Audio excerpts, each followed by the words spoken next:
I think that as a French singer, Fauré has always been around my musical world. For me, my first encounter with Fauré's music is surely the Fauré Requiem. As I sang it as I was a boy in a boys choir, and of course singing the In Paradisum and the Pie Jesu and all these famous moments of Fauré's Requiem. But also my first meeting, my first encounter with Fauré's music was also when we were working at the beginning. When you are discovering music, you kind of learn these melodies to work and what we call solfège in French, and so that was the first thing I made around his music. And then after, when I got older and we started to work with Tristan, we had a lot of Fauré in our repertoire.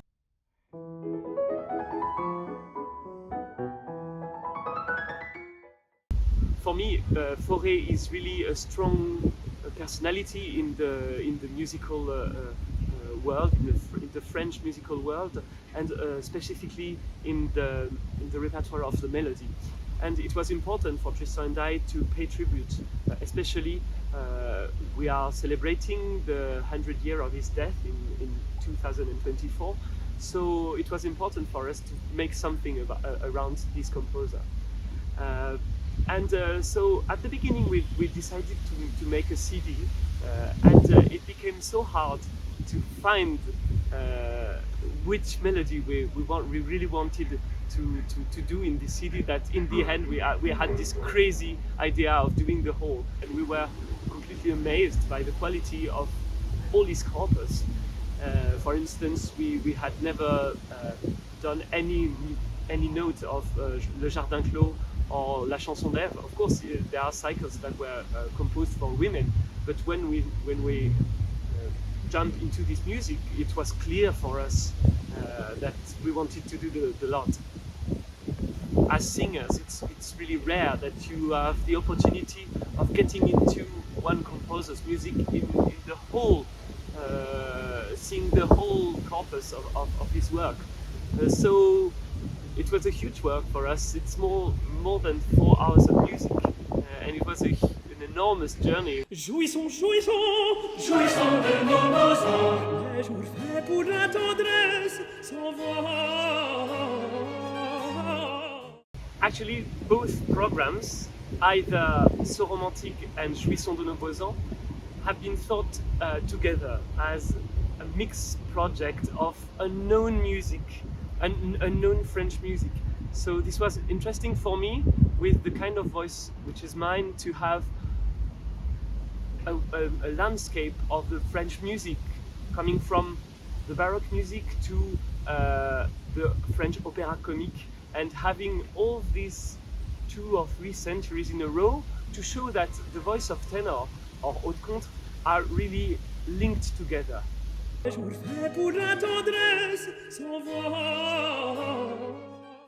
program, Jouissons de nos beaux ans, was thought among the music written during the reign, mainly during the reign of Louis XV.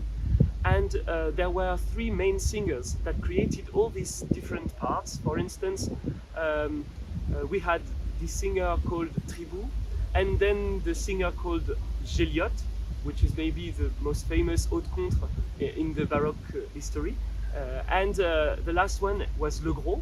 And but all these singers were really different. And for instance, it is said that Tribou was really good in the comic parts. Géliot was very good in the leggero, in the light things, and Le Gros had a bigger voice, which was more and more dramatic. So the composers wrote for these 3 different singers, because at this moment there was this Académie Royale de Musique, and all the singers were singing for the king, and so there were particular roles, and the composer writing for the Académie Royale de Musique were writing for the specific singers.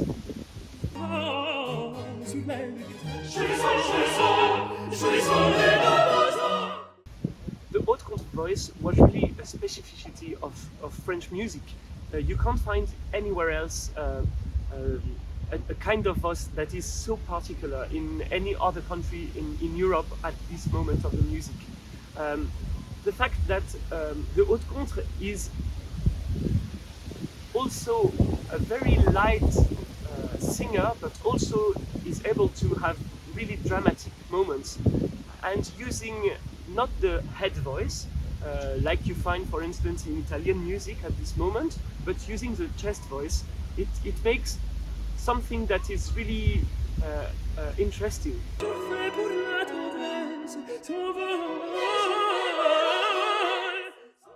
In the booklets in music, you can't find direct links between Rameau and all these other composers. Of course, Rameau was an important person, and it is said that maybe d'Auvergne was the pupil of two different composers at his time. For instance, he studied the violin with Leclerc, and also he studied the composition with Rameau, but you can't find a direct link. We know that Rameau was really proud of the work of d'Auvergne, and but that's the only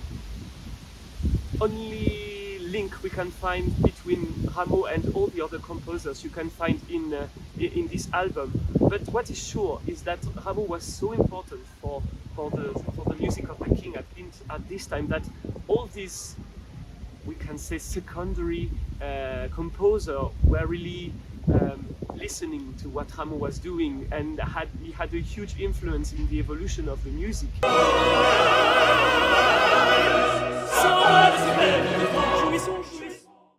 What really was amazing when we started to look after different music for this program was we were not really struck by a kind of music, but by the amount of unknown music that there are. Because a lot of music had been composed for the king and around the royal court at this time.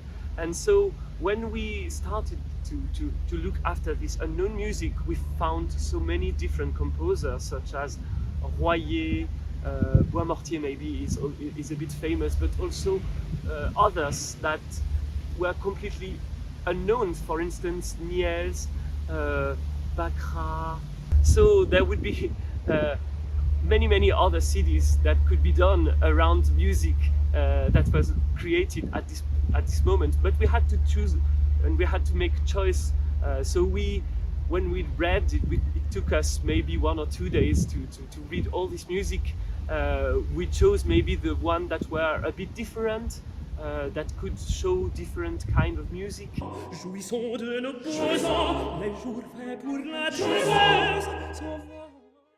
The evolution of the haute contre voice is strongly linked to the interpreters and to the person who created the music. As the time is going, and with the voice of Le Gros, which is a heavier tenor than his predecessor, we can really see that the range of the voice is a bit more narrow, and it's a bit more dramatic in the orchestration. And so that's the fact that this singer was a bit a heavier voice that created the link to the classical music, because at the end of his career, when Le Gros started to work with, for instance, Gluck, we can really see that we are heading towards classical music. And as we had composers that were, as we had singers, sorry, that were able to sing light and to sing very elegiac music, the composer wrote for this kind of voice. But the time going, with heavier voices, it was clear that the composer wrote for singers that could sing maybe a bit more forte, but a bit less high. So that's what made the link. It's always interesting to see how the small story is linked to the evolution of the big story.